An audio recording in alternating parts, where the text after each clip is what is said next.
My name is Emily, and last Christmas Eve, I learned exactly what my family thought of me. The day began beautifully, snow falling softly, Christmas lights glowing on every house, but inside my home, something felt wrong. My parents were unusually quiet. My brother avoided eye contact, and I kept asking myself, why does this feel like goodbye? I had spent weeks planning a small Christmas dinner. Nothing fancy, just something warm, something we could do together like we used to before everything went cold. But while I was setting the table, my mom walked in and said, "Emily, get dressed. We're going out for a drive." Her voice wasn't warm. It wasn't excited. It wasn't motherly. It was flat, cold. Still, I smiled. "Are we going to look at Christmas lights?" She didn't answer. My brother avoided my eyes again, and something inside my chest tightened. We got into the car, me in the back seat, my parents in front. The entire ride felt wrong. No music. No talking. Just tension thick enough to choke on. After 15 minutes, the car slowed down. We weren't at a Christmas market. We weren't at a friend's house.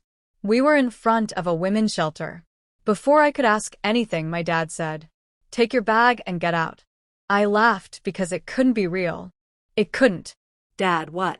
Get out. My mom didn't look back at me. My brother stared at his lap.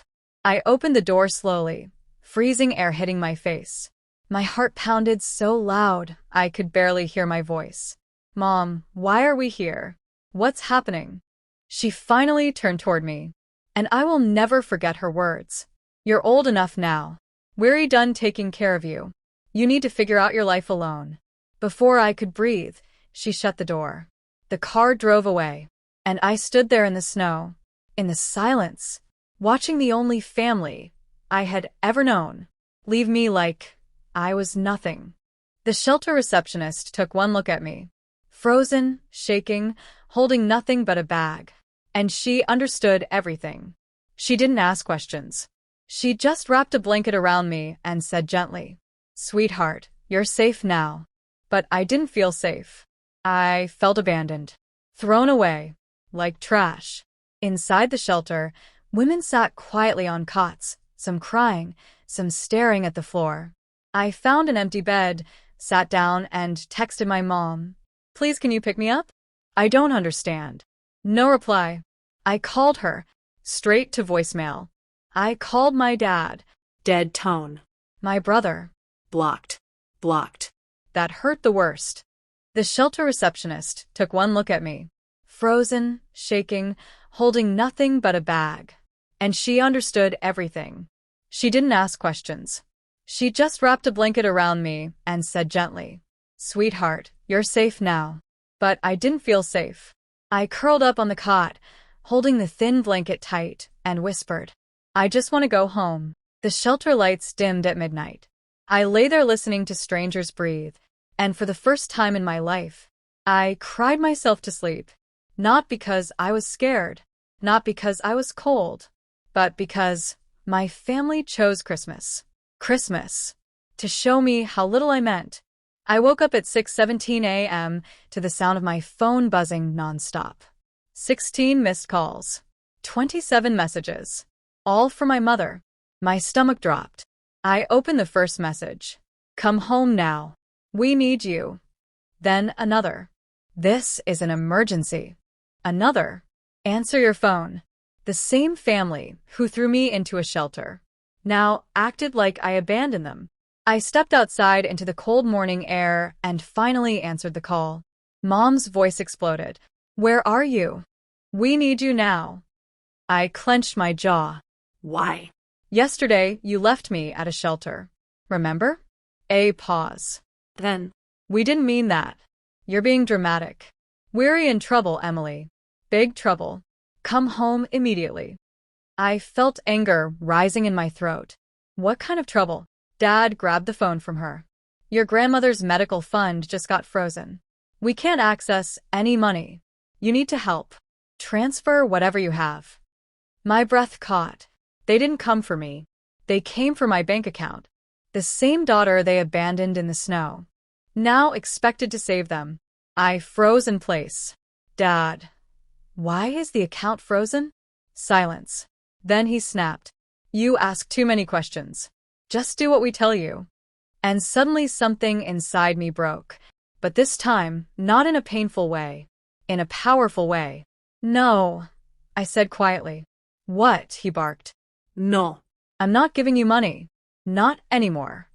For a moment, no one spoke. Then my mom's voice, dripping venom.